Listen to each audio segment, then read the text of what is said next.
Nobody give you chocolate. Okay. Delicious. Thank you so much. Thank you for you.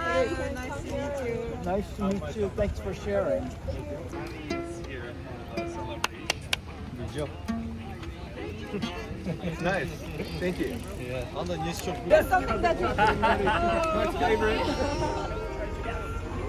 Bayram kutlu olsun. Benim kutlu olsun.